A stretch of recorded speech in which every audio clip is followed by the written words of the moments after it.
Bismillah. Bismillahirrahmanirrahim. Assalamualaikum warahmatullahi wabarakatuh. Alhamdulillah alladzi arsala rasulahu bil huda wa dinil haqq liyudhhirahu 'ala ad-din kullih walau karihal musyrikun. Wassalatu wassalamu ala ashrafil anbiya'i wal mursalin wa ala alihi wa ashabihi wa man tabi'ahum bi ihsanin ila yaumiddin. Rabbi shrah li sadri wa yassir li amri wahlul 'uqdatam min lisani yafqahu qawli. Allahumma inna nas'aluka 'ilman nafi'an wa rizqan thayyiban wa 'amalan mutaqabbala. Allahumma anfa'na bima 'allamtana wa 'allimna ma yanfa'una. Rabbi zidna 'ilma warzuqna fahma. Subhanaka la 'ilma lana illa ma 'allamtana innaka antal 'alimul hakim. Shadaqallahul 'azim. Amma ba'd. Jamaah ikhwani wa akhwati fillah rahimakumullah. Kita bersyukur kepada Allah hingga saat ini kita semua masih diberikan limpahan rahmat, nikmat, taufik serta hidayahnya, sehingga pada kesempatan yang baik ini kita semua dapat hadir di majelis yang mulia ini, kajian MQ yang diadakan oleh IKADI Kalimantan Barat bekerja sama dengan remaja Masjid Mujahidin dan juga FSLDK ya dari kampus. Alhamdulillah, mudah-mudahan ini semua menjadi ladang amal kebaikan untuk kita semua dan juga menjadi amal jariah untuk kita semua. Karena alhamdulillah yang terlibat, yang ikut hadir dalam kajian ini tidak hanya yang ada di sini secara offline atau tatap muka, tetapi juga mungkin ada ya dari radio malah ya, pendengar radio Mujahidin 105 ya, jadi ikut lupa 105.8 FM ya, dan juga teman-teman para pendengar yang mungkin ikut menonton dari akun YouTube, Facebook juga, YouTube, Zoom juga. Oh, alhamdulillah. Ya, mudah-mudahan semuanya mendapatkan keridhaan dan keberkahan dari Allah Ta'ala. Salawat dan salam mudah-mudahan tetap tercurahkan kepada tauladan kita, junjungan kita Nabi besar Muhammad sallallahu alaihi wasallam. Allahumma salli ala sayyidina Muhammad. Yang mana pada kesempatan ini kita memperingati, bukan merayakan. Jadi insya Allah kalau memperingati itu nggak ada masalah. Yang mungkin perlu dibicarakan itu adalah jika kita merayakan. Karena perayaan dalam Islam itu hanya dua. Kalau nggak Idul Fitri, Idul Adha. Kalau hanya memperingati itu hanya menjadikan sebuah sarana, wasilah. Maka hukumnya seperti alat. Untuk apa dia digunakan, apa tujuannya, maka dia mengikut hukumnya ke situ. Nah, Masya Allah, hari ini kita akan berbicara seorang sosok yang begitu mulia, sosok yang begitu berjasa dalam kehidupan kita karena beliau telah banyak berjuang bahkan berkorban ya untuk agama ini, Islam, yang mana hasil manis dari dakwah beliau itu dapat kita rasakan hingga hari ini. Nah, para jemaah sekalian yang dimuliakan Allah Subhanahu wa taala, hari ini kita akan berbicara tentang meneladani Nabi ya. Yang kita harapkan dengan meneladani beliau, maka akan terselamatkanlah generasi negeri ini. Ini luar biasa PR kita. Namun sebelum itu saya ingin bertanya kepada kita semua. Kira-kira siapa manusia yang namanya paling sering disebutkan di dalam kehidupan ini? Siapa? Nama siapa yang paling sering disebutkan? Muhammad. Bahkan tidak sedikit dari kita atau mungkin suami kita, bagi yang akhwat, anak-anak kita yang memiliki nama Muhammad. Mudah-mudahan bagi yang namanya Muhammad mendapatkan keberkahan dari Allah Ta'ala. Ya, seperti keberkahan yang Allah berikan kepada Nabi Muhammad. Ya, di dalam kehidupan ini nama Muhammad lah yang paling sering disebutkan di luar orang-orang yang memiliki nama Muhammad. Yang memang kita khususkan, yang dimaksud Muhammad di sini adalah Nabi Muhammad. Mungkin tanpa kita sadari, setiap harinya kita itu selalu menyebutkan nama beliau. Sadar enggak? Atau sekedar mendengar nama beliau hampir setiap saat ketika azan dan iqamah dikumandangkan. Asyhadu anna Muhammadar Rasulullah.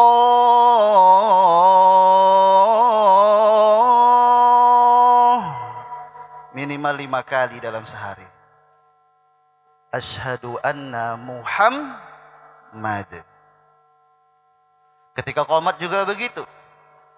Ketika selesai azan dan iqamat, banyak umat Islam yang berdoa, Allahumma rabb hadhihi ad-da'wati tammah was-salatil qa'imah ati sayyidana Muhammad. Nabi Muhammad lagi. Ketika kita tasyahud di dalam salat kita, asyhadu an la ilaha illallah wa asyhadu anna Muhammad. Yang salat subuhnya pakai kunut, wa sallallahu ala sayyidina Muhammad. Ketika kita berceramah, memberikan kata sambutan dalam khutbah, lagi-lagi nama Muhammad yang disebutkan. Dan itu belum lagi solawat-solawat yang dipanjatkan oleh semua kaum muslimin yang bersifat mutlak. Solawat yang bersifat mutlak itu maksudnya adalah solawat yang dibaca kapan saja, tidak terikat dengan waktu. Masya Allah. Ini sudah mengisyaratkan bahwasanya Nabi Muhammad itu seseorang yang keren, mengagumkan. Siapa? Manusia mana yang seperti beliau namanya selalu disebutkan? Beliau mengagumkan. Kurang lebih dari 15 abad yang lalu, beliau itu sudah viral sampai hari ini, bahkan sampai hari kiamat nanti.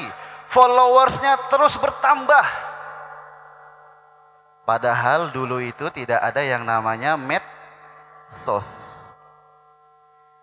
Tidak ada yang namanya Instagram, Facebook, Twitter, apalagi TikTok.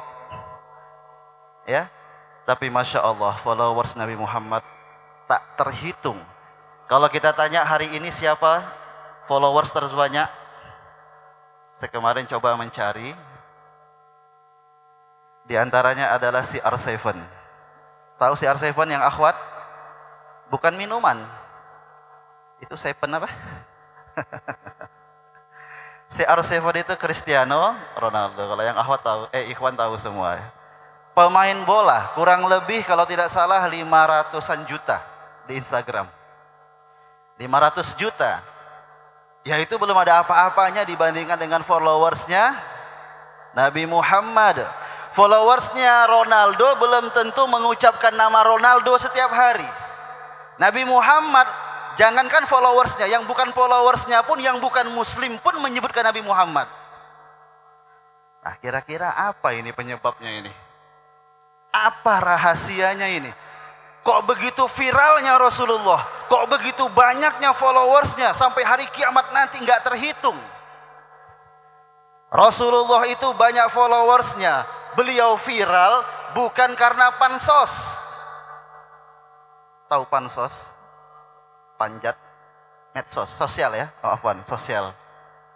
Rasulullah itu banyak pengikutnya, followersnya, itu bukan karena suka ngeprank orang.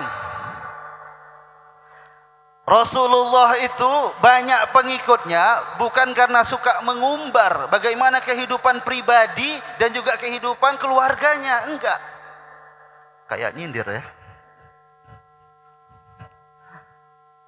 Ya kenyataannya seperti itu, realitanya seperti itu kan. Artinya itu umum sifatnya. Tapi tahukah kita kenapa Rasulullah itu viral dari dulu dan banyak followersnya? Dikarenakan keteladanannya. Makanya yang meneladani Rasulullah itu tidak hanya orang-orang muslim. Yang tidak muslim pun sangat kagum dengan cara hidup beliau.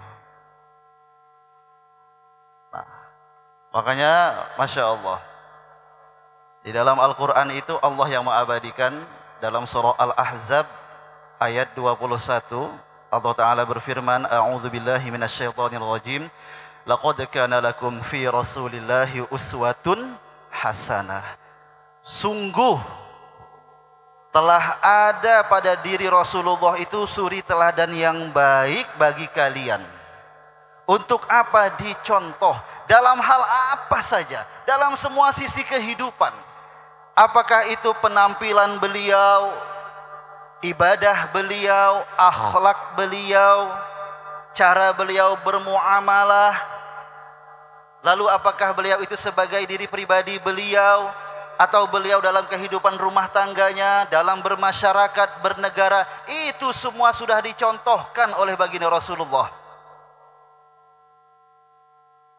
Makanya kita Bapak Ibu sekalian, apapun profesi dan posisi kita sekarang ini, maka ikutilah cara hidup baginda Rasulullah. Maka insya Allah akan sukses, selamat dunia akhirat. Pertolongan dari Allah pun akan kita dapatkan. Sebagai seorang ayah, ya, atau menjadi orang tua, maka jadilah orang tua seperti yang dicontohkan oleh Rasulullah. Sebagai seorang anak, seorang pemuda, maka jadilah pemuda seperti pemuda yang telah dicontohkan oleh baginda Rasulullah. Sebagai pemimpin, maka jadilah pemimpin seperti yang sudah dicontohkan oleh baginda Rasulullah. Sebagai pendidik, guru, dosen. Dosen apa dosen? Saya ini orang Medan, agak susah membedakan E sama E itu. Jadi dimaklumi saja ya. Dosen, ustaz, maka jadilah pendidik seperti yang telah dicontohkan oleh Rasulullah. Sebagai seorang pekerja, karyawan, pegawai, pedagang, pengusaha, pebisnis, maka jadilah pekerja seperti yang telah dicontohkan oleh baginda Rasulullah. Maka insya Allah pasti akan sukses. Nah, apalagi kalau kita berbicara tentang generasi Bapak Ibu sekalian. Nih, seperti tema kita ini. Maka sudah harus mutlak bagi kita untuk mencontoh baginda Rasulullah. Jadikan kita generasi, jadikan anak-anak kita juga sebagai generasi terbaik untuk kedepannya. Dan ini sudah dicontohkan oleh Rasulullah. Rasulullah itu merupakan generasi terbaik, dan yang lebih hebatnya lagi, beliau bisa melahirkan generasi-generasi terbaik berikutnya. Itu tidak mudah. Kalau katakan anak sekarang itu sangat sulit. Saya sering dengar tapi nggak paham itu apa. Mudah-mudahan itu baik ya. Ini bahaya ini. Akan diminta pertanggungjawabannya nih kalau nggak baik. Ya, sulit itu. Melahirkan, menciptakan generasi-generasi terbaik. Kata Rasulullah, khairul qurun qarni. Sebaik-baiknya generasi itu adalah di masaku, kata Rasulullah. Aku dan para sahabatku, kata Rasulullah. Tsummal ladzina yalunahum, tsummal ladzina yalunahum. Kemudian adalah generasi berikutnya, kemudian lagi adalah generasi berikutnya, yaitu generasi para tabi'in dan juga tabi'ut tabi'in. Masya Allah. Karena itu saya mengajak, mari sama-sama kita merenungi bagaimana nantinya sirah nabawiyah, perjalanan hidup Rasulullah, kita lihat dari nol ya. Dari nol mungkin nanti kalau waktunya cukup mudah-mudahan bisa sampai kepada usia 40. Ya. Jadi ini biar apple to apple nih, kita bandingkan nanti karena banyak yang muda-muda ini. Ya, biar apple to apple bagaimana sih masa muda Rasulullah, apa yang perlu kita teladani sehingga secara otomatis ya generasi ini akan terselamatkan. Ya. Nah, kita lihat baginda Rasulullah, saya merujuk pada kitab Ar-Rahiqul Makhtum karangan daripada Syekh Sofiyur Rahman Al-Mubarakfuri ya. Di situ dikatakan, jadi nanti kalau terkait dengan sejarah ini ada sedikit-sedikit perbedaan, apalagi masalah tanggal, tahun itu biasa di kalangan ulama. Di kitab tersebut disebutkan Rasulullah itu lahir tanggal 9 Rabiul Awal. Udah jangan jadi masalah. Wah Ustadz kok di tanggal kita 12 Rabiul Awal? Saya katakan tadi itu biasa. 9 Rabiul Awal pada tahun pertama terjadinya peristiwa penyerangan Ka'bah. Ya, peristiwa gajah gitu, makanya dikatakan tahun gajah. Bertepatan pada tanggal 20 atau 22 April tahun 571 Masehi. Baginda Nabi Muhammad dilahirkan dalam keadaan yatim, namun ada juga yang berpendapat ayahnya meninggal, Abdullah itu setelah beberapa hari beliau dilahirkan. Beliau lahir disusui oleh ibu kandung beliau, Aminah. Setelah itu adalah ibu susu beliau bernama Thuwaibah. Setelah itu, kita lihat ini bagaimana Rasulullah dijaga, dibimbing, dididik langsung oleh Allah Subhanahu wa taala. Allah yang mengarahkan. Muhammad kecil itu diserahkan kepada seorang wanita yang bernama Halimah binti Dzu'aib, sering kita sebut dengan Halimatus Sa'diyah karena dari kampung perdesaan Bani Sa'ad namanya. Nah, jadi Muhammad kecil ini dibawa ke kampung, ke desa. Kita lihat apa hikmahnya. Nah, di kitab tersebut disebutkan oleh para ulama paling tidak ada 3 hikmah Muhammad kecil dibesarkan dan dididik di kampung dan di desa. Ini nilai plus bagi kita orang-orang kampung. Hidup orang kampung. Karena saya orang kampung juga. Ya, orang desa. Ya, bukan berarti nanti antum harus hijrah lagi ke kampung, tidak. Nanti kita lihat kenapa begitu. Apa nilai plus di kampung dan itu bisa kita bawa juga ya ketika kita di kota. Pertama, hikmah Rasulullah atau Nabi Muhammad atau Muhammad kecil ya. Saya sebutkan Muhammad kecil karena memang masih bayi ya. Muhammad kecil dididik di desa itu tujuan utama pertama adalah agar terhindar dari penyakit-penyakit peradaban. Penyakit peradaban. Dan kita lihat memang penyakit peradaban itu lebih banyak di kota apa di desa atau di kampung? Di kota, apalagi di kota-kota besar. Sangat kompleks itu ya. Kerusakan moral itu luar biasa. Hampir di semua lini. Mau di mana, pasti ada kejahatan, ada kerusakan moral. Bahkan di masjid sekalipun ada. Ya.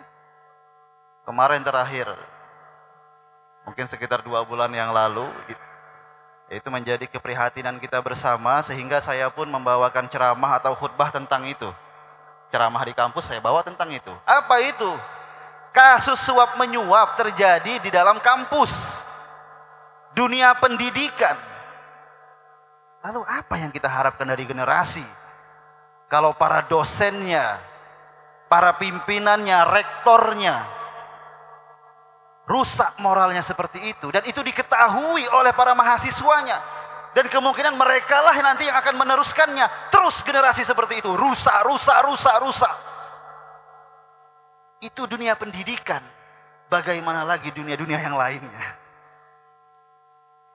Ya, nah, kita perhatikan mungkin lebih khusus kepada dunia remaja. Pergaulan bebas itu lebih banyak di kota. Sekarang ini LGBT sudah menjadi keren ya. Ya Allah, di Pontianak ini pun saya lihatnya udah, aduh. Makanya saya nggak malu-malu begitu membawakan tema LGBT dalam khutbah saya. Karena kalau kebaikan itu malu disampaikan, bagaimana lagi? Siapa yang akan menyampaikannya? Ya, yang kemarin kejadian, barusan kemarin itu di sini itu ikut-ikutan Fashion Week Citayam itu, mungkin latah ya. Ya mudah-mudahan lah kedepannya tidak terulang lagi dan sudah taubat seperti itu. Ya, LGBT, apalagi narkoba, apalagi judi. Oh sekarang keren.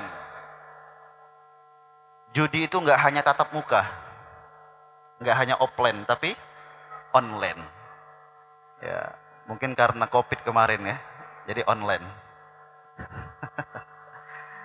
Dan lain sebagainya. Banyak sekali kerusakan moral. Nah, maka Rasulullah dijaga.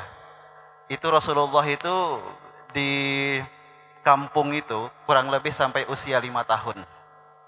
Artinya beliau sudah berinteraksi di dunia luar. Ya. Nah, jadi pertama itu menjauhi penyakit peradaban. Ini perlu kita perhatikan teman-teman sekalian ya.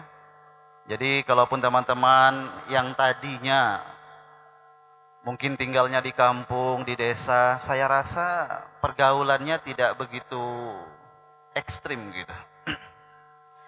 Nah ketika sudah di kota, maka pandai-pandailah menjaga diri, pandai-pandailah mencari lingkungan yang baik. Ini insya Allah yang hadir ini adalah orang-orang baik semua ini. Orang yang suka hadir di majelis-majelis ilmu, temani mereka. Sekalipun kita belum begitu baik, jangan minder. Yang sudah baik, ayo diajak temannya kepada kebaikan. Ya, kadang-kadang bukan apa. Saya juga dari pesantren. Kita ini terkejut batin. Istilah kami itu orang Medan terkejut batin namanya. Selama ini nggak pernah, tiba-tiba kita di luar terkejut kita dengan cara interaksi sosialnya. Keluar dari pesantren, jangan heran kalau dia lebih bandel, lebih nakal daripada yang bukan anak pesantren. Begitupun yang keluar dari desa, dari kampung, jangan heran kalau sampai di kota dia lebih bandel, lebih nakal daripada orang kota. Terkejut dia. Ternyata enak ya hidup di sini. Kalau kata anak sekarang itu apa istilahnya itu? Apa ya? Nah, sekarangnya anak-anak sekarang ini banyak istilah. Jadi saya pun susah ngapalnya. Saya lupa. Jamet ya. Jamet deh. Nggak tahu lah, pokoknya saya sering-sering dengar aja ini. Saya sampaikan aja nih. Betul alhamdulillah, salah tolong diingatkan. Yang kedua, hikmah Rasulullah dibesarkan di kampung, di desa adalah agar terjaga kesehatannya. Fisiknya menjadi kuat. Ini penting, karena ini Allah mempersiapkan manusia yang nantinya akan menjadi pemimpin umat, pemimpin seluruh alam. Jadi orangnya tadi harus baik. Dia terhindar dari penyakit peradaban yang pada masa itu mungkin banyak sekali orang yang mabuk-mabukan, ya, akidahnya rusak. Maka Allah jaga dulu nih di kampung. Lalu apa juga? Allah siapkan nih Nabi Muhammad nantinya memiliki fisik yang kuat, kesehatan, karena nanti akan muter berdakwah ini. Nah kita perhatikan bagaimana perbandingan kehidupan di desa dan di kota. Dilihat dari sisi apanya? Kesehatannya. Di desa Masya Allah, baru dapat mancing, ikannya masih seger, dimakan, sehat. Sayur-sayurannya langsung petik, depan rumah ada apa? Cabai rawit, sehat. Kita di sini cabai rawit nunggu beli gorengan. Dapat banyak alhamdulillah. Saya senang gitu kalau beli gorengan cabainya banyak gitu. Ya. Lalu apa lagi? Makanan itu. Nah, kalau di kota ini beda. Ya Allah, makanannya serba instan ya kan? Instan ya, buat Indomie apa gitu. Bahkan banyak yang sudah melalui proses apa mungkin pengawet begitu kan, udah kurang sehat. Suka makan junk food, ya keren sih, keren. Ya, pakai sesuatu yang pakai bahasa Inggris itu keren dan mahal. Padahal sama, iced tea. Wih. Padahal es teh. Di Medan dibilang mandi. Mandi itu manis dingin. Iya. Jadi makanannya nggak sesegar seperti yang di desa. Kita lihat dari udaranya. Di desa itu udaranya lebih segar, enak begitu. Di kota biasanya polusi. Dilihat dari permainannya. Kita semua pernah kecil kan? Ya Allah, dulu itu permainan kita itu serba gerak itu. Kalau laki-laki itu kita ya main bola, meskipun bentuk bola udah nggak jelas lagi gitu, rusak, digini-giniin dulu, main lagi. Bahkan bukan dari bola, kadang-kadang ditendang, kelapa pun ditendang. Tapi gerak, ini buat kita sehat. Yang perempuan saya tahu dulu main karet kalau nggak salah. Saya nggak tahu istilah di sini apa, main karet yang lompat-lompat itu, main tali. Gerak ini fisiknya. Coba di kota, yang gerak jempolnya doang. Inilah terjadinya obesitas ini. Di rumah terus, tak ada geraknya. Inilah yang menjadikan generasi kita ini lemah ke depannya. Bahkan sarafnya pun rusak. Karena apa? Game-games itu. Oh, itu games itu. Saya agak inilah sekarang sama anak saya. Tapi tetap saya nggak bolehkan yang namanya game, saya bilang. Nggak boleh. Kalau nonton, oke. Nonton pun harus yang baik-baik. Dan saya nggak akan berikan HP ke anak-anak saya. Kecuali kalau ada waktu-waktu tertentu saja, seperti misalnya dulu ya gara-gara belajar itu ya, online itu, dulu anak saya nggak saya kasih HP itu. Tapi cara saya berbeda, saya ajak mereka jalan, belikan mainan, ya itu hak mereka untuk diberikan mainan. Tapi jangan yang merusak mereka, jangan kita zalim kepada anak-anak kita. Nah ini permainan di desa itu lebih sehat. Nah jadi ini. Karena ketika Rasulullah sudah menjadi nabi, beliau katakan al-mu'minul qawi khairun wa ahabbu ilallah minal mu'minid dha'if. Orang mukmin yang kuat itu lebih baik dan lebih dicintai oleh Allah Ta'ala daripada orang mukmin yang lemah.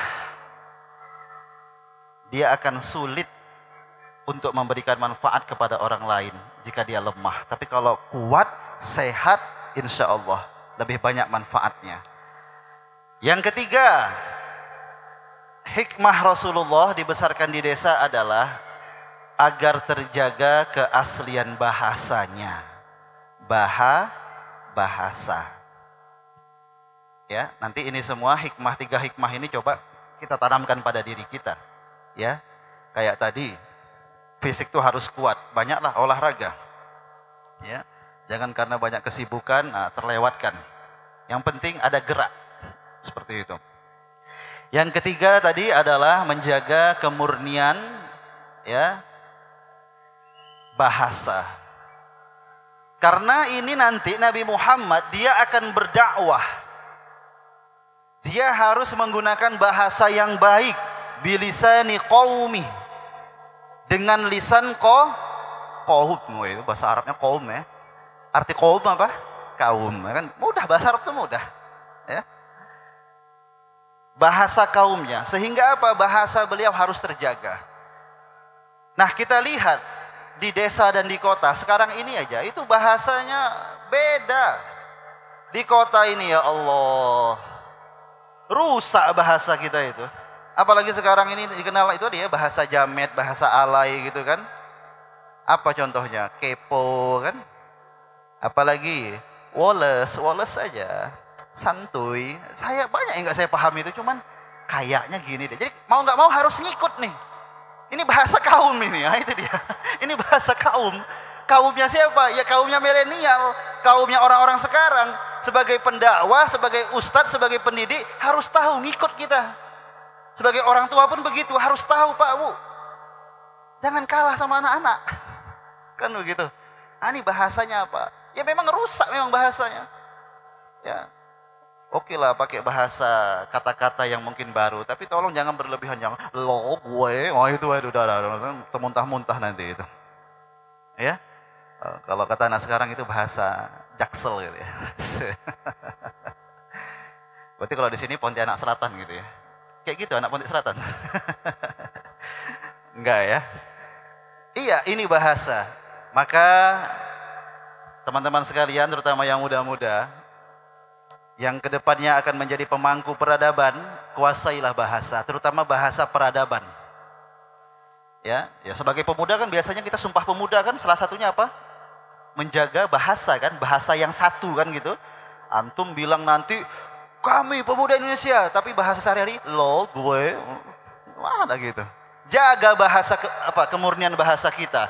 Lalu ditambah dengan bahasa peradaban. Apakah itu bahasa Inggris, bahasa Arab, bahasa Mandarin, ya mungkin juga bahasa Korea. Jadi yang suka-suka drakor jangan cuma dapat meweknya saja, cuma dapat nangisnya aja, ambil bahasanya. Jangan cuma sarangeo aja, yang lain-lainnya juga. Ya, jadi ada manfaatnya. Nah, ini pentingnya bahasa. Nah, maka ini tadi 3 hikmah. Di antaranya ya Rasulullah dibesarkan di desa. Agar apa? Agar terhindar dari penyakit peradaban, agar fisiknya kuat, sehat, dan yang ketiga terjaga kemurnian atau keaslian bahasa. Baik, singkat cerita, usia 2 tahun beliau disapih. Muhammad kecil disapih dan diserahkan kepada ibu kandungnya Aminah. Tetapi Halimatus Sa'diyah dengan suaminya ini sangat berharap Nabi Muhammad tetap bersama mereka. Kenapa? Karena sangat terasa sekali banyak keberkahan yang mereka dapatkan ketika merawat si Muhammad. Contohnya apa? Kambing yang mereka pelihara itu selama merawat Nabi Muhammad itu banyak keluar susunya. Padahal di musim kemarau. Dan juga tetangga-tetangga yang lain itu yang punya kambing itu susunya nggak banyak. Sampai mereka minta kambingnya itu dipelihara di rumahnya Halimatus Sa'diyah. Maka diizinkan oleh Aminah. Nah itu tadi sampai usia 5 tahun. Nah kita lihat Rasulullah di usia 5 tahunnya ini terjadi peristiwa penting juga, di mana di situ terjadi pembedahan dada Rasulullah. Ketika Rasulullah sedang bermain dengan sahabatnya, ya, lalu datanglah malaikat Jibril, ya, dalam bentuk manusia. Dibawalah Muhammad kecil tadi. Teman-temannya pada takut dan mengadu kepada Halimah. Dibawa oleh Jibril, dibedah dadanya, diambil hatinya. Lalu di situ ada gumpalan gumpalan darah yang hitam. Lalu malaikat Jibril katakan, "Hadza hazzus syaitani mink." Ini adalah jatah setan darimu, wahai Muhammad. Maka dicuci oleh malaikat Jibril dengan menggunakan air Zam-Zam. Lalu dikembalikan hatinya ke dalam dada beliau. Nah, ada hadis mengatakan dari Anas bin Malik, sampai Rasulullah itu dewasa besar, itu ada bekas seperti apa? Bekas dada beliau itu, bekas di bedah itu masih ada. Artinya itu memang peristiwa nyata terjadi. Nah, lalu ketika itu Muhammad sadar dalam keadaan pucat. Maka Halimah pun khawatir dan membawa si Muhammad kecil ini dibalikin kepada ibu kandung beliau, ya, Aminah. Nah, sehingga Muhammad pada saat itu tidak lagi hidup di kampung, usia 5 tahun. Nah, jemaah sekalian, pelajaran apa yang bisa kita ambil di sini? Tentang pentingnya tazkiyatun nafs. Bersihkan jiwa kita, hati kita. Dan itu hendaknya dilakukan semenjak kecil. Kita yang punya anak, ayo. Jangan biarkan anak kita itu tempat berdiamnya para setan. Makanya Rasulullah itu ajarkan satu doa, dan ini beliau praktekkan kepada cucunya Hasan dan Husain. U'idhukuma bikalimatillahi tammati min kulli syaitanin wa hammatin wa min kulli ainin lammatin. Aku memohon perlindungan kepada Allah untuk kalian berdua, wahai Hasan dan Husain, dengan kalimat Allah yang sempurna dari segala gangguan setan dari binatang buas, dan juga dari segala pandangan ain, penyakit ain, pandangan mata yang jahat. Itu doa yang diajarkan oleh Rasulullah. Kenapa? Karena anak-anak itu sangat mudah diganggu oleh setan. Kita sekarang na'udzubillah udah tahu anaknya mudah diganggu oleh setan, kitanya malah ngundang setan untuk anak kita. Jaga anak kita Pak Bu. Di antaranya apa? Makanannya dijaga. Harus dari yang jelas halal. Jangan yang haram. Lalu apa? Jaga pandangannya, permainannya. Kenapa? Karena pandangan ini adalah sumber utama pintu masuknya setan. Terkadang kita memberikan apa? HP, gadget. Kita nggak perhatikan apa yang ditontonnya. Oke lah main game. Terkadang muncul itu iklan-iklan tak senonoh. Ya enggak? Ini akan merasuki nih ke kepalanya ini. Dari pandangan. Makanya kata Imam Ibnu Qayyim Al-Jauziyah dalam kitabnya Ad-Da'ud Dawa, di situ beliau katakan madakhilul ma'asi, pintu-pintu masuknya setan ya. Pintu-pintu seseorang itu yang menyebabkan apa? Berbuat kemaksiatan. Yang paling pertama adalah apa? Nazrah. Pandangan. Di hadis Nabi dikatakan, innan nazrata sahmun min sihami iblis masmumun. Pandangan itu adalah anak panah iblis yang beracun. Jadi dari pandangan ini, kalau ada pandangan yang tidak baik, itu seperti panah iblis. Bukan lagi setan. Pangkatnya udah paling tinggi nih iblis nih. Anak panah iblis masuk dan panahnya itu beracun. Sifat racun bagaimana? Apa namanya? Menjalar ya. Menyebar ke tubuh kita. Jadi dari pandangan menyebar ke hati kita. Kata Imam Ibnu Qayyim, lalu menyebar ke pikiran kita. Lalu dia menjadi syahwat. Lalu dia menjadi keinginan yang hebat, keinginan yang kuat. Ya, sampai apa? Terjadilah suatu kemaksiatan. Makanya kalau kita bisa menahan, alhamdulillah. Makanya ketika pandangan itu sekali, selesaikan. Sudah, cukup. Tapi kalau beberapa karena nanti akan teringat itu, akan tersimpan di sini. Kalau bisa langsung hilangkan. Nggak bisa juga akan di sini, nggak bisa juga terus itu sampai kepada perbuatan. Ini bahayanya pandangan Bapak Ibu sekalian. Dan terkait dengan tazkiyatun nafs, membersihkan jiwa hati kita, ini menjadi konsep yang sangat baik dalam dunia pendidikan. Ternyata Islam itu mengajarkan ketika kita ingin menuntut ilmu atau menyekolahkan anak kita, yang perlu dilakukan itu adalah bersihkan dulu jiwa kita. Bersihkan dulu hati anak-anak kita. Sehingga apa? Ilmu itu akan mudah nanti masuk ke dirinya. Di dalam surah Al-Jumu'ah ayat 2, Allah Ta'ala berfirman, ini potongan ayat, wa yuzakkihim wa yu'allimuhumul kitaba wal hikmah. Dan engkau Muhammad membersihkan hati mereka, lalu engkau mengajarkan Al-Quran dan Sunnah kepada mereka. Maka apa yang dilakukan oleh Nabi Muhammad? Pertama, membersihkan hati sahabat-sahabatnya. Barulah diajarkan. Makanya ilmunya masuk, berkah. Tapi kalau sudah banyak penyakit, kemaksiatan, banyak dosa di hati, ilmu susah masuk. Makanya Imam Syafi'i dalam I'anatul Talibin dikatakan, beliau pernah mengadu, syakautu ila waqi'in su'a hifdhi. Aku pernah mengadu kepada guruku Imam Waqi'. Ya. Alhamdulillah saya pernah ziarah ke dua orang ini ya. Imam Syafi'i di Mesir, dan tidak jauh dari makam beliau juga ada Imam Waqi'. Fa arsyadani, aku mengadu kepada guruku Imam Waqi' tentang jeleknya hafalanku, kata Imam Syafi'i. fa arsyadani ila tarkil ma'asi, maka beliau menunjukiku agar aku meninggalkan maksiat. Wa akhbarani bi annal ilma nurun, dan beliau memberitahuku bahwasanya ilmu itu cahaya. Cahaya apa? Cahaya dari Allah. Wa nurullahi la yuhda lil 'asi, dan cahaya Allah tidak akan diberikan kepada orang yang suka bermaksiat.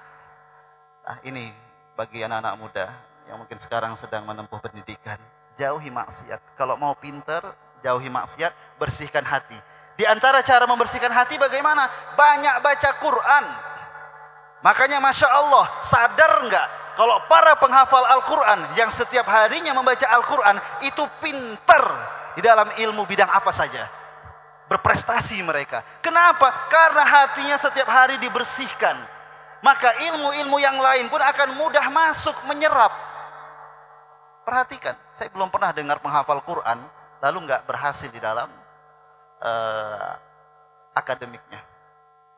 Bahkan rata-rata yang sudah menghafal Al-Quran, tapi yang serius ya, yang benar-benar menjaga Al-Quran, niat lillahi ta'ala, pasti dia juga akan berprestasi di bidang yang lainnya. Masya Allah. Ini hebatnya, ya, keunggulan, keutamaan penghafal Al-Quran tadi itu. Nah, jadi kita pun kalau anak-anak kita ini Pak Bu, ngapal Quran, jangan cuman berapa sudah hafalan, tapi kita nggak perhatikan bagaimana akhlaknya. Ya, karena akan susah masuknya nanti Al-Quran itu kalau akhlaknya nggak benar, lisannya, bahasanya nggak jelas begitu. Ya, nah ini yang bisa kita ambil pelajaran dari pembedahan dada baginda Rasulullah, bersihkan hati.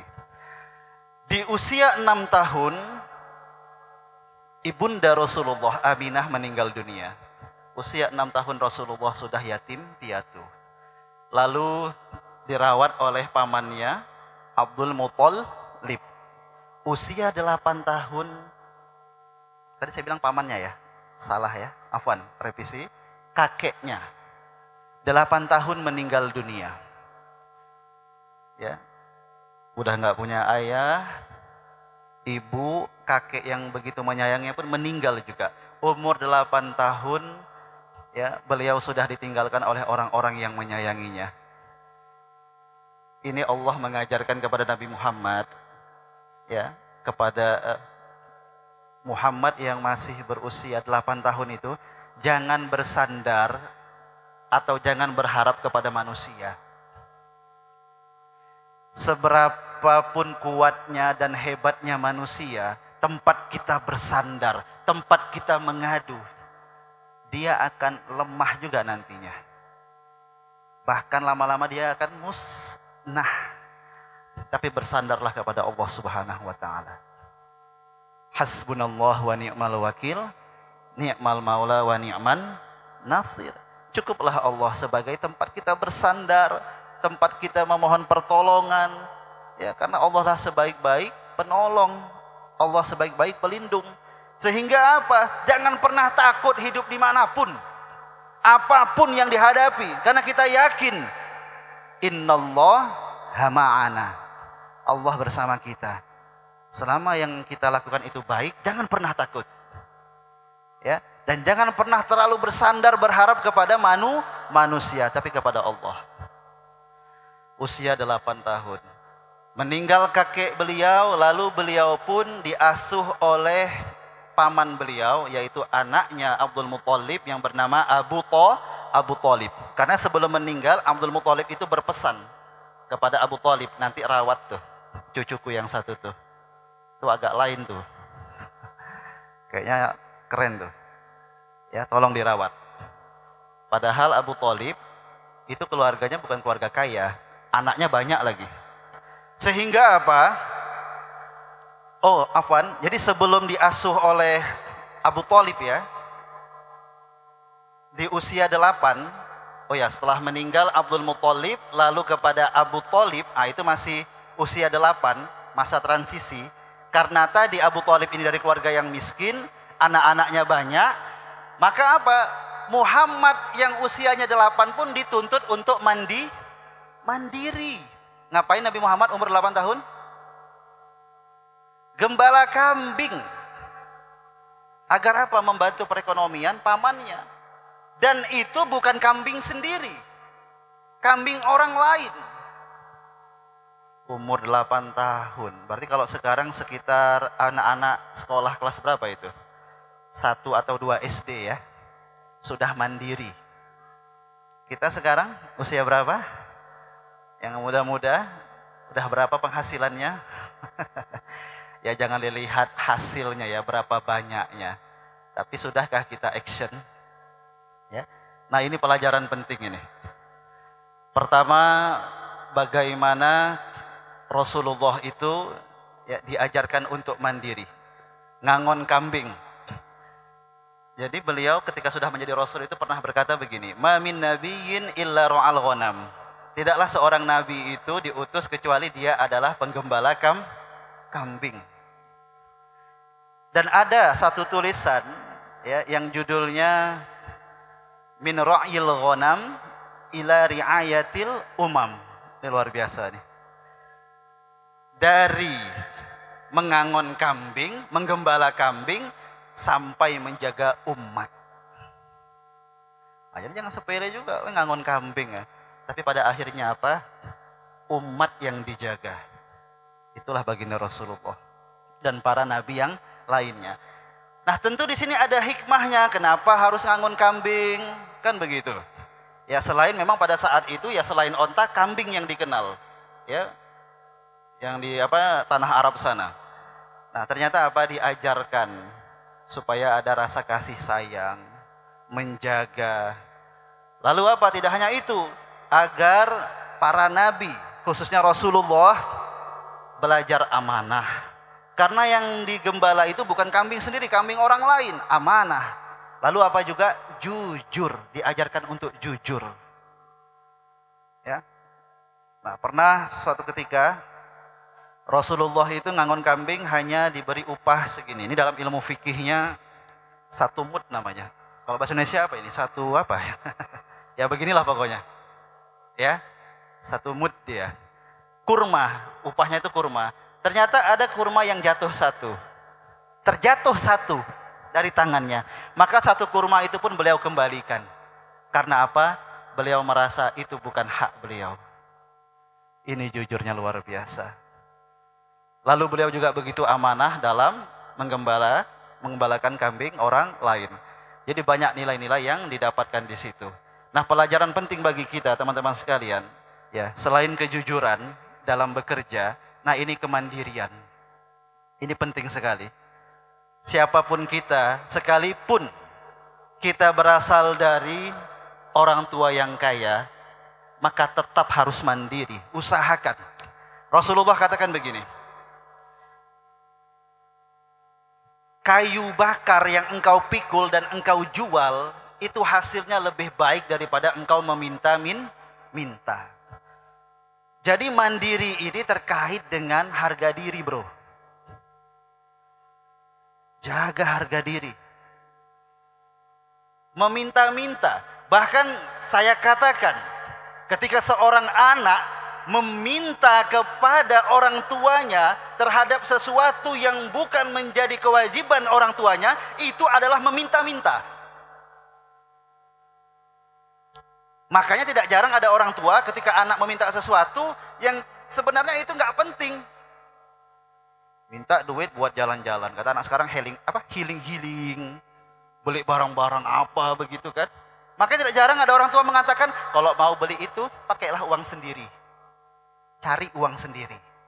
Wajar. Karena itu bukan kewajiban orang tua. Makanya saya katakan yang begitu pun meminta-minta. Malu. Harga diri. Kalau mau beli, cari sendiri. Nah ini. Jangan kita ini udah malas kerja, tidak mandiri, suka berhutang. Terus bayarnya mau pakai apa? Kalau seandainya tidak ada niat kita ketika berhutang, tidak ada niat untuk membayar hutang tersebut, itu sama halnya kita merampok hak orang lain. Mencuri itu. Karena nggak ada niat. Cuman di lisan saja, nanti saya ganti ya bulan depan lagi, bulan depan. Rupanya sampai bulan di depan dia mungkin. Ya, Tidak diganti-ganti. Ya Allah. Nah ini pemuda. Oh Ustadz, saya alhamdulillah selama ini ayah saya bisa menafkahi saya. Saya bisa sekolah di sini Ustadz. Alhamdulillah ayah saya pejabat, pebisnis. Kata Ali bin Abi Thalib, Innal fata may yaqulu ha anada. Pemuda itu yang mengatakan, inilah saya, inilah usaha saya, inilah prestasi saya. Walaisal fata may yaqulu kana abi. Pemuda, dan bukan pemuda yang mengatakan, inilah ayah saya. Ya, perlihatkan diri kita, perlihatkan kemandirian kita. Kalau kita memang belum mampu, apalagi belum baligh, wajar kita belum mandiri. Maka saya ajak teman-teman sekalian, ayo, apapun yang bisa dilakukan, selama itu halal baik, jangan gengsi. Yang penting bisa menghasilkan dulu nih. Jangan lihat nominalnya. Karena di sini kita belajar. Ya. Dan yang kita ingin dapatkan dalam pekerjaan, kemandirian itu bukan hanya soal cuan. Cuan. Uang, bukan. Tapi banyak pelajaran yang kita dapatkan, bahkan keutamaan. Rasulullah katakan, Ma akala ahadun ta'aman qat khairan min ayyakula min amali yadihi. Tidak ada sesuap nasi yang lebih baik daripada makanan yang dihasilkan dari jerih payah sendiri, dari usaha sendiri. Itu hasil sendiri, pekerjaan kita sendiri. Makanya mandiri itu jauh lebih baik daripada kita mungkin makan dari hasil pemberian orang tua. Makanya kalau memungkinkan, ayo. Nah itu keutamaan. Lalu apa? Kita juga belajar. Karena contohnya saja ya, bekerja dan berdaganglah. Kita diajarkan melatih mental. Anak-anak sekarang ini sedikit takut mental, ya enggak? Kena mental katanya. Jangan takut, mental itu dilatih. Contohnya berdagang. Berdagang itu butuh mental. Berdagang itu butuh mental ketika menawarkannya, barangnya. Harus siap mental. Ketika apa? Ditolak, bahkan dijelek-jelekin barang kita, dibanding-bandingkan dengan yang lain. Apa kata anak sekarang? Ojo banding-bandingnya ya. Sakit itu.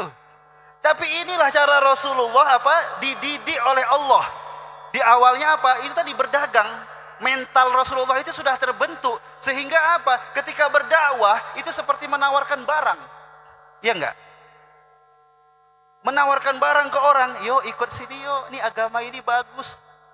Dan terkadang yang ditawarkan itu bertolak belakang dengan apa yang sudah dimiliki orang tersebut. Sehingga kadang-kadang enggak mau menerima. Rasulullah santai saja, santuy aja. Udah biasa. Kenapa? Berdagang dari kecil. Ya. Nah, seperti itu. Maka kita pun begitu. Ini perlu dilatih mental kita. Saya boleh cerita pribadi. Bukan ujub, tapi ini real. Insya Allah. Ya, bukan maksud apa. Jadi saya nggak berani ngomong sesuatu itu kalau teori. Saya kalau ada minta kajian ke saya lihat dulu temanya. Kalau kiranya tema-tema ini agak belum saya lakukan, dan mungkin berat akan saya lakukan, saya nggak mau terima dulu. Saya takut jadi orang munafik. Begitu.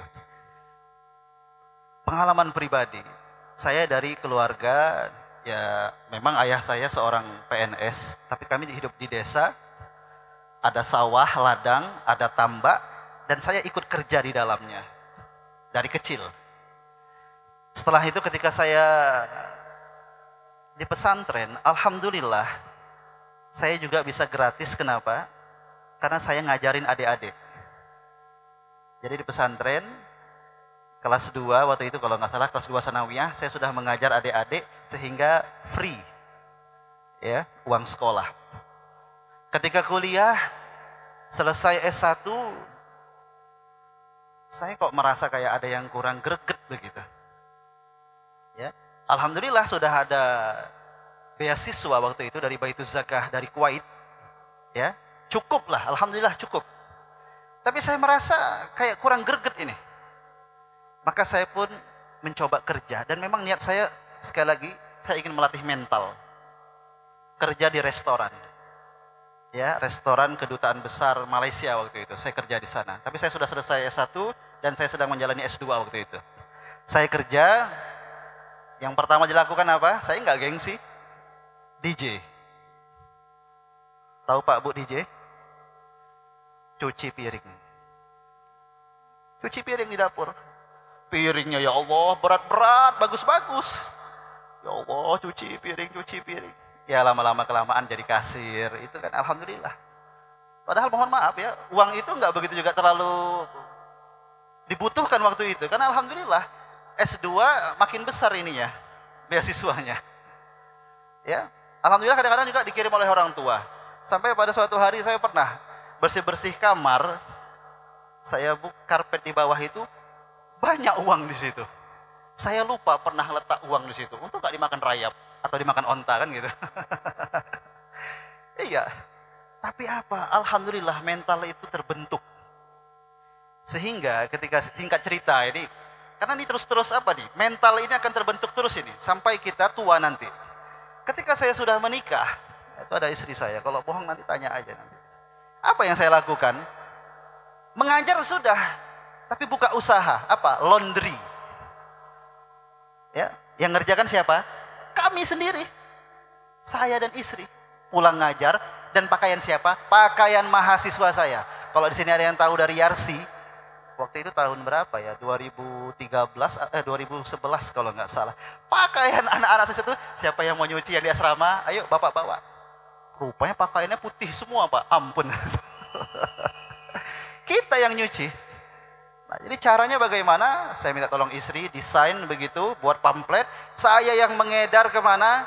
Ke perumahan-perumahan komplek, ke rumah-rumah saya kasih. Ke masjid, habis zikir saya nunggu di depan di pintu. Saya kasihkan silahkan Pak, silahkan Pak. Di rumah nggak ada pelang laundry nggak ada, cuman nomor kontak saja. Kenapa? Karena waktu itu pun saya belajar kami Entrepreneur University. Nah, jadi banyak mentor-mentor. Salah satu kata mentornya apa? Antum kalau ingin berbisnis, berusaha katanya, jangan tanya gimana modalnya. Dari mana modalnya? Lihat apa yang antum miliki, lihat apa yang ada di sekitar antum yang bisa menghasilkan uang. Saya masih tinggal sama mertua waktu itu. Saya lihat, ada mesin cuci nih, mantap kayaknya nih. Minta izin dulu ke mertua, jadi laundry. Berjalan itu, berjalan terus sampai pada akhirnya waktu itu ya ada sebuah lembaga pendidikan di sini dari Timur Tengah yang memang membutuhkan SDM. Dan itu juga untuk umat, kepentingan kemaslahatan umat, maka itu saya tinggalkan. Karena juga saya harus tinggal di sekolah tersebut. Nah ini ya ternyata memang mental itu dari kecil itu kalau kita sudah lakukan akan terbawa, teman-teman sekalian. Berjualan, nawar-nawarkan barang itu juga sudah pernah. Ya, nah ini tentang kemandirian. Nah lalu jamaah sekalian berkat Allah Subhanahu Wa Taala, masih ada waktu? Masih ya. Masuk pada usia tadi ke berapa? Sudah 8 ya? 8 ya? Ke-12 ini ada peristiwa penting juga. Nah disinilah Rasulullah diajak oleh paman beliau Abu Thalib untuk berdagang ke Syam. Tapi belum sampai Syam bertemu dengan seorang pendeta Bahiro yang bernama Jarjis. Nah maka dikatakan kepada Abu Thalib, ponakanmu ini seperti ada tanda-tanda kenabian. Beliau akan menjadi pemimpin umat nanti ini. Sebaiknya engkau pulangkan beliau ke Mekah. Jangan dibawa ke Syam. Karena khawatir akan diganggu, dicelakai oleh orang-orang Yahudi pada saat itu. Maka dibawa pulang oleh asisten atau pembantu dari Abu Thalib. Ya. Nah ini usia di 12. Tetapi ketika pulang ke Mekah, ternyata barang-barang dagangan Rasulullah pun itu ludes, habis. Nah ternyata konsep apa yang digunakan oleh Rasulullah? Satu, jujur. Ya, ini pelajaran penting nih. Dalam berdagang itu ya kuncinya jujur. Rasulullah itu menawarkan barang, jujur. Beliau sampaikan barangnya seperti ini, kerusakannya, kekurangannya seperti ini. Kalau memang enggak ori, jangan bilang ori. Ya. Jadi jujur apa adanya. Sehingga ludes. Beliau sangat pandai dalam berdagang. Nah, ini luar biasa. Nah, karena dalam berdagang ini, ketika Rasulullah sudah menjadi Rasul, beliau pernah ingatkan, Innat tujjar humul fujjar. Mohon maaf ya bagi para yang berdagang. Ini tentu saja sifatnya tidak umum, tidak semuanya. Rasulullah katakan para pedagang itu adalah para pembuat dosa. Lalu para sahabat bertanya, kok bisa ya Rasulullah? Qad ahallallahu al-bai'a, bukankah Allah itu telah menghalalkan jual beli? Iya, kata Rasulullah. Tetapi apa? Banyak para pedagang itu wa yatahaddatsuna fayakdzibun. Mereka berkata begini, tapi mereka berbohong. Jadi memang sulit. Bukan sulit lagi ya, sulit pakai slot. Untuk sulit kita itu untuk jujur ketika berdagang. Sampai-sampai Rasulullah mengatakan seperti itu. Dan Rasulullah selalu ingatkan, ya ma'asyarat tujjaj. Ya, wahai para pedagang, iyyakum wal kadzib. Jauhilah berdusta. Makanya kalau para pedagang yang jujur, Masya Allah, kata Rasulullah, at-tajirus saduqul amin.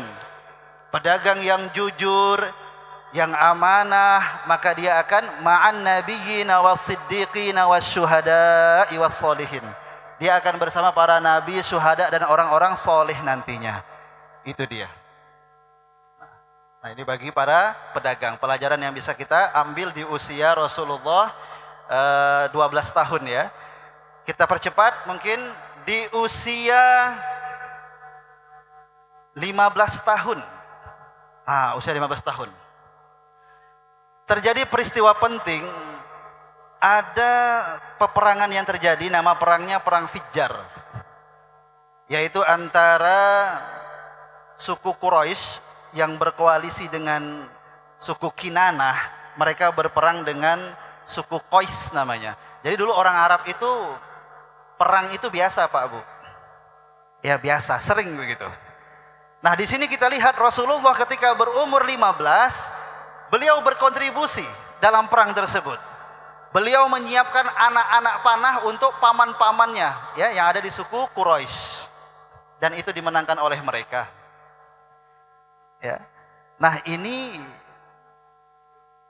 bisa menjadi pelajaran bagi kita ya di umur 15. Tapi sebelum itu kita lihat lagi ya. Setelah itu ada peristiwa Hilful Fudul namanya. Jadi setelah berperang itu ada semacam perdamaian begitu. Dan Rasulullah pun terlibat di dalamnya. Jadi semua kabilah membuat perjanjian, yuk kita jangan lagi saling menzolimi. Nah, ini pelajaran apa yang bisa kita ambil? Rasulullah di usia 15 sudah terlibat dalam dunia politik. Apa itu? Perang. Saya pernah membaca di internet ya, seorang politikus Tiongkok bernama Mao Zedong wafat tahun 76. Beliau katakan begini, politik itu adalah perang tanpa pertumpahan darah. Sedangkan perang adalah politik dengan pertumpahan darah. Ya mudah-mudahan nggak salah ya bahasa saya tadi. Intinya apa? Politik itu perang, tapi tidak ada pertumpahan darah. Perang itu adalah politik, seperti itu. Tapi di garis bawahi ya, bukan berarti politik tadi adalah perang harus dengan senjata, tidak. Justru kita menggunakan politik ini sebagai sarana, alat untuk apa? Memerangi kezoliman, perang kita. Memerangi ketidakadilan, perang. Ya, udah begitu banyak ini terjadi, itu harus diperangi. Makanya berpolitik. Ya, jangan terkecoh, ini permainan siapa ini yang mengatakan umat Islam tidak, jangan berpolitik. Rasulullah saja berpolitik. Karena politik itu adalah kita berbicara tentang sistem pemerintahan, kenegaraan. Masa hal yang begitu besar tidak kita pikirkan? Islam itu yang remeh-temeh saja, mohon maaf, masuk ke WC saja, itu ada aturannya. Masa tentang umat, tentang negara, itu nggak ada aturannya. Ini penting. bagi umat Islam. Dan niat kita adalah untuk islahul ummah, islahud daulah, perbaiki umat ini, perbaiki negara ini melalui politik. Ya nggak harus juga secara praktis kita langsung ada di strukturnya, tidak. Tapi kita mau tahu, ini kadang-kadang mohon maaf warga kita ini, masyarakat kita, Allah nggak percaya lagi sama politik. Tapi nanti serangan Fajar, berapa? Udah diterima uangnya, kita terima uangnya, tapi jangan pilih orangnya. Apa sih maunya? Ya, tanpa sadar dia sudah bermain politik uang. Itulah yang membuat orang bermain politik uang. Kenapa? Karena ada yang menerimanya. Itu dalam Islam namanya riswah, sogok, suap menyuap itu tadi. Ya. Kalau dalam negara kita itu ada juga gratifikasi. Dalam hukum kita itu juga disebut dengan apa? Termasuk dalam suap juga, makanya bisa ditangkap itu. Kebanyakan terjadi pada para pejabat, gratifikasi. Jadi itu semacam suap juga, ya. Nah, cuman bedanya dia tidak ada meeting of minds-nya, tidak ada kesepakatan di awal begitu. Ketika orang sudah jadi pejabat, kita berikan sesuatu gitu. Agar apa nanti? Harapannya pejabat itu bisa memberikan keputusan kebijakan yang bisa menguntungkan kita. Itu gratifikasi, tidak boleh. Ya. Nah, maka begini. Makanya saya lihat adik-adik di sini, alhamdulillah. Ketika ada suatu kebijakan yang kita anggap, oh ini agak merugikan nih, lakukan demo. Itu kan menyampaikan aspirasi kita, bahkan bisa dikatakan itu mewakili masyarakat kita. Oh ini kezaliman gak bisa dibiarkan, maka sampaikan. Ya. Nah terkadang kita ini cara berpikirnya ya Allah, memang kita akui sebagian memang ada yang demonya ini tidak menggunakan etik, sehingga kerusuhan merusak. Nah ini yang jadi masalah. Tapi kalau demo itu sendiri secara hukum undang-undang kita itu sah diakui oleh undang-undang. Ya, Undang-Undang nomor 9 tahun 1998. Kebetulan saya S2-nya hukum. Nah, itu ada kemerdekaan untuk menyampaikan apa? Aspirasi kita di depan umum, di muka umum. Menyampaikan pendapat itu dilindungi oleh undang-undang. Yang jadi masalah nih kadang-kadang umat Islam menilai demo itu nggak boleh, tapi mengambil aturan dari luar, dari negara lain. Yang mana di negara tersebut nggak dibolehkan memang demo. Bagi siapa yang demo itu dianggap apa? Pemberontakan.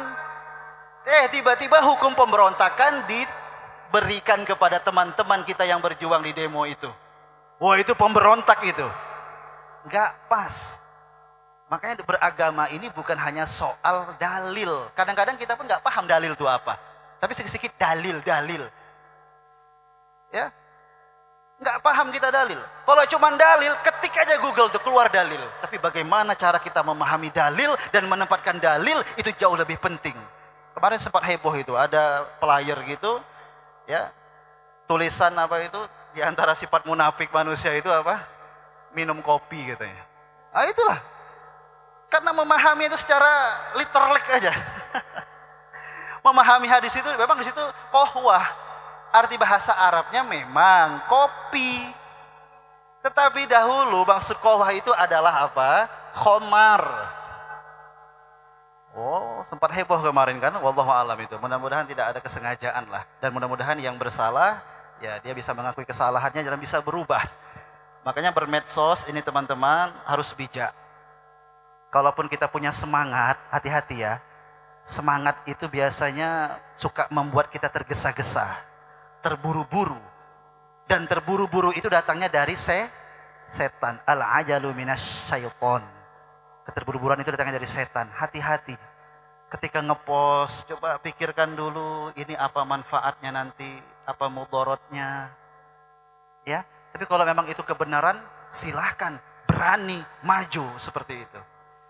Ya, nah ini terkait dengan apa tadi? Politik. Artinya apa? Kita mau tahu ya dengan permasalahan bangsa ini. Ya, makanya negeri. Ya, kita dah berbicara tentang negeri ini, bukan lagi untuk kita. Ya. Nah, ini hebatnya orang-orang yang aktivis dakwah ini.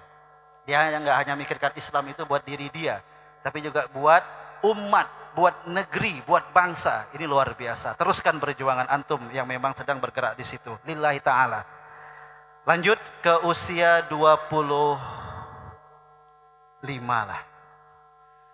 Usia 25 tahun, kira-kira apa yang ada dalam bayangan kita, teman-teman sekalian? Yang ikhwan, Rasulullah umur 25 tahun ngapain? Ngapain? Menikah kan? Antum usianya berapa?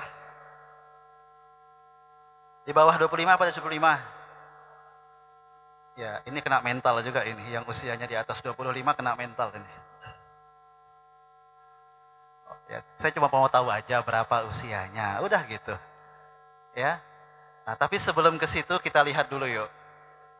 Ketika usia 25 tahun, yang tadinya Rasulullah dijaga dan berdagang bersama pamannya Abu Thalib. Nah, ternyata di usia 25 tahun itu Abu Thalib krisis ekonomi. Ya, mengalami krisis ekonomi sehingga apa?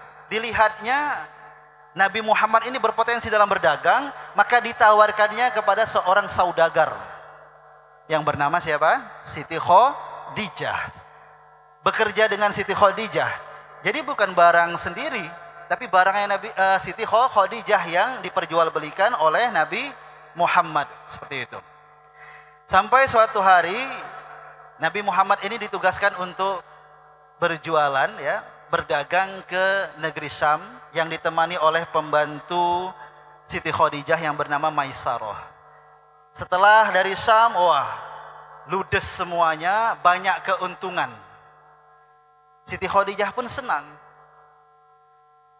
Dan Maisarah pun menyampaikan sesuatu kepada Siti Khadijah. Muhammad itu orangnya luar biasa. Akhlaknya mulia, orangnya amanah, orangnya jujur. Nah ini Bapak Ibu sekalian, kita itu kalau mau tahu sifat seseorang itu biasanya dalam perjalanan. Dalam perjalanan. Jangan cuma lihat cara tidurnya aja, oh tidurnya cuma begitu. Apa. Jangan, perjalanan itu sifat orang itu akan kita ketahui itu. Sehingga apa? Siti Khadijah, ini kan seorang janda ya, tertarik begitu dengan kepribadian Rasulullah. Sehingga mengutus seorang wanita bernama Nafisah, ya, untuk menjumpai Rasulullah, menyampaikan ya, maksud hajat hati dari Khadijah. Maka Rasulullah pun karena melihat Khadijah ini di antara wanita terbaik waktu itu, dilihat dari nasabnya, hartanya, pemikirannya, Rasulullah menerima. Mereka pun menikah. Khadijah waktu itu usianya berapa? 40 tahun. Rasulullah menikah dengan mahar berapa? 20 ekor onta. Teman-teman yang ikhwan, antum gak usah terbebani dengan mahar Rasulullah yang 20 ekor unta ini. Nah ini juga kadang-kadang kita memahaminya setengah-setengah. Tadi kan sudah kita bicara ya tentang Rasulullah ya dari awal ya. Kira-kira memungkinkan gak Rasulullah waktu itu? Kira-kira berapa itu ya 1 ekor unta ya atau 20 ekor unta itu? Memungkinkan gak Rasulullah untuk mengeluarkan mahar 20 ekor unta dari uang sendiri? Saya tanya, memungkinkan gak dari cerita saya tadi? Dari mana? Yang digembala kambing orang, yang dijual barang orang. Nah, jadi kurang tepat kalau ada yang mengatakan Rasulullah itu orang kaya, 20 ekor onta ini ya. Itu karena dibantu oleh paman beliau. Karena kan waktu itu Islam belum datang nih, risalah belum ada, sehingga paman-pamannya semuanya senang sekali dengan Rasulullah. Dibantu.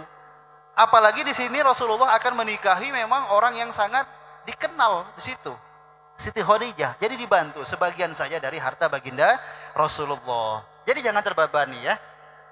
Aman ya? Aman.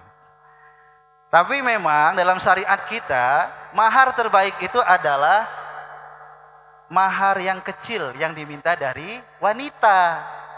Tapi di sisi lain, laki-laki pun jangan, oh kita jual-jual ini hadis kan, mahar yang kecil aja, itu wanita terbaik. Tidak, kita pun harus membersihkan yang terbaik.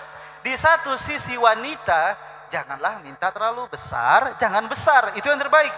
Tapi di sisi lain yang terbaik bagi ikhwan adalah memberikan mahar yang terbaik, yang terbesar. Kan bagus kalau kayak gini kan. Tidak ada saling menuntut, tapi berusaha bagaimana masing-masing ingin menjadi yang terbaik dengan cara yang berbeda. Masya Allah. Saya malu kalau cerita mahar gini depan istri. Iya. Ya, kecil. Ya. Alhamdulillah dimudahkan, tapi syaratnya yang berat. Ya, tapi alhamdulillah ala kulli hal bisa dilalui. Jadi teman-teman sekalian, pelajaran apa yang bisa kita dapatkan di sini? Untuk memperbaiki umat ini salah satunya adalah segerakan untuk menikah. Iya. Karena saya yakin orang yang sudah menikah itu pasti akan menjadi lebih baik, menjadi pribadi yang lebih baik lagi. Saya yakin, dan ladang kebaikannya lebih terbuka untuk dia. Ya. Jadi cukup bagi kita melihat jika ada suatu kebaikan pada diri orang tersebut, udah jangan lagi cari alasan yang lain. Wanita itu dinikahi karena 4 kan? Karena hartanya, karena cantiknya, karena keturunannya, dan karena agamanya. Kata Rasulullah, "Fadhfar bidzatid din." Pilihlah karena agamanya. Taribat yadakak, maka engkau akan beruntung. Maka cukup lihat ya agamanya. Ya. Apalagi kalau orang-orang yang aktivis dakwah, itu keren sekali itu. Kalau ada akhwat aktivis dakwah, saya angkat tangan itu. Keren. Ya. Jangankan antum sama anak antum yang dijaga, umat aja dijaga. Umat aja diurus, apalagi antum. Kan begitu. Dia tidak hanya memikirkan untuk dirinya pribadi, tetapi bagat umat.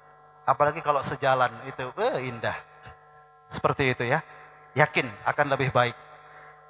Oke, saya persingkat masuk kepada usia 35. Ya, usia 35. Di sini ada peristiwa penting ya. Terjadi banjir besar. Ini terakhir lah ya mungkin. Terjadi peristiwa banjir besar ya. Di Mekah, masuk ke Masjidil Haram dan merusak sedikit Ka'bah karena Ka'bah usianya sudah tua. Lalu terjadilah renovasi Ka'bah yang dilakukan oleh beberapa kabilah. Oh, mereka gotong royong di situ. Nah, sampai pada akhirnya terjadi perselisihan nih. Siapa yang akan meletakkan Hajar Aswad? Maka di situ salah satu pimpinannya Umayyah bin Mughirah berkata, kita lihat nanti siapa yang masuk, siapa yang pertama kali orang yang masuk dari pintu sofa di masjid ini, siapa nanti kita lihat. Pada sepakat itu. Dan ternyata yang pertama sekali ini ya atas izin Allah adalah Nabi Muhammad. Maka orang-orang pun berkata, inilah Al-Amin, orang yang akan kita percaya. Dia akan bisa memberikan keputusan yang baik untuk kita. Dialah Muhammad. Itu Nabi Muhammad belum menjadi Rasul. Ya. Jadi banyak sekali alasan ya, kenapa orang-orang dahulu itu memberi gelar Nabi Muhammad dengan Al-Amin.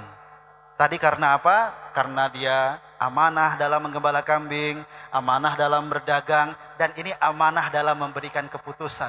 Amanah itu apa? Berasal dari kata amina ya'manu, aman. Orang yang memberikan sesuatu kepada kita itu merasa aman, merasa tenang. Bukan hanya soal barang, tapi juga kita berikan apa? Kita minta keputusannya ini, kita berikan amanah. Ayo, di mana tanggung jawab kamu? Berikan. Nah, termasuklah pada saat itu. Maka bagaimana cara Rasulullah? Beliau ambil kain, ya, kain begitu dibentangkan, diletakkan Hajar Aswad dan dipanggillah para pembesar kabilah untuk memegang masing-masing di ujung kain tersebut di bawah. Maka semuanya pun merasa puas. Inilah luar biasa amanahnya Rasulullah terhadap apa? Tanggung jawab yang diberikan untuk memberikan keputusan. Padahal saat itu Rasulullah bukan siapa-siapa. Tapi apa? Orang hanya melihat kepribadian dia. Ini orang jujur nih, orang baik. Tapi ada satu lagi yang tadi saya terlewatkan. Karena memang tadi dijaga oleh Allah ketika dia di kampung, ternyata sampai besar Rasulullah tidak pernah minum khamar. Rasulullah tidak pernah memakan daging untuk sembahan berhala. Rasulullah tidak pernah menghadiri acara-acara upacara penyembahan berhala. Jadi memang beda. Orang melihatnya beda. Tidak juga eksklusif begitu. Ya, tapi tidak juga terlalu berbaur, inklusif. Jadi pandai bergaul, pandai menempatkan diri. Dan itu sangat terlihat dari akhlak beliau. Kita ini kadang-kadang ya Allah, dari akhlaknya aja mohon maaf, senyuman aja susah. Mau senyum sama orang salam aja susah. Ya. Karena apa? Kita melihat orang lain itu dengan kacamata perbedaan. Oh, dia ini kayaknya beda ini. Ciri-cirinya beda ini. Berarti bukan golonganku. Wih, sepala Isabin nih. Udah kayak Rasulullah aja. Oh, kawan nih beda ini. Penampilannya. Udahlah, biarkan aja. Ngapain senyum-senyum. Tidak, teman-teman sekalian. Lihatlah orang lain itu dengan kacamata persamaan. Kacamata persaudaraan. Sehingga siapapun dia, tanpa harus tahu siapa dia, lakukan kebaikan kepada dia. Karena kalau dicari-cari, kita ini saudara. Saudara seakidah, saudara sebangsa, saudara sedaerah, satu suku, kadang-kadang satu pekerjaan, satu profesi. Mentok-mentoknya nggak ketemu juga, udah kita sama-sama anaknya Nabi Adam dan hambanya Allah, saudara kita.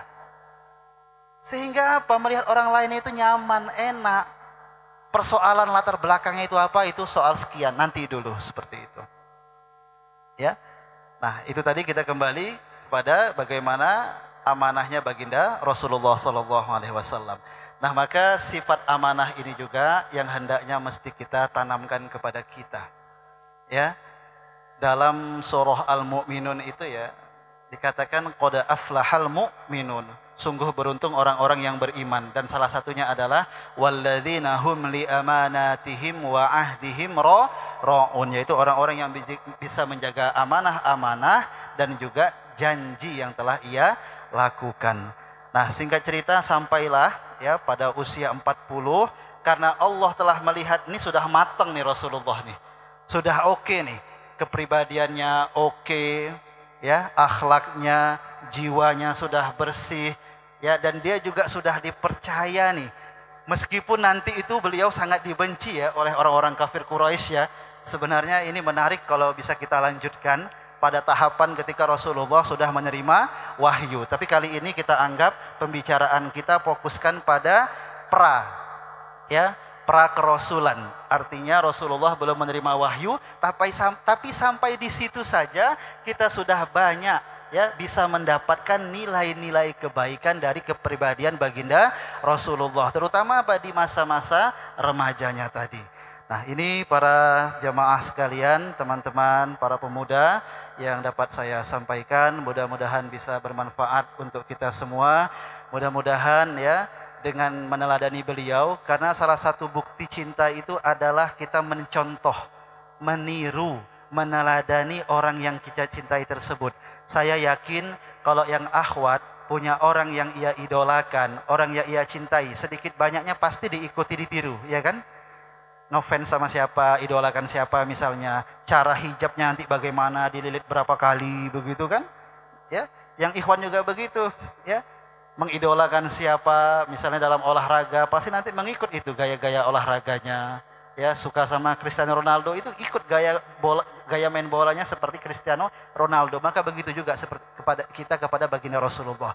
Kita cinta kepada beliau, kita idolakan beliau, maka ikuti dan teladani beliau. Maka itulah salah satu bukti bahwa kita telah mencintai baginda Rasulullah, dan mudah-mudahan dengan kecintaan itu juga kita dapat mendapatkan kecintaan dari Allah dan Rasulnya, sehingga kita semua bisa selamat, baik di dunia maupun di akhirat kelak. Amin ya rabbal alamin. Demikian yang dapat saya sampaikan, lebih dan kurang saya mohon maaf. Aqulu qauli hadza wa astaghfirullah li wa lakum. Assalamualaikum warahmatullahi wabarakatuh.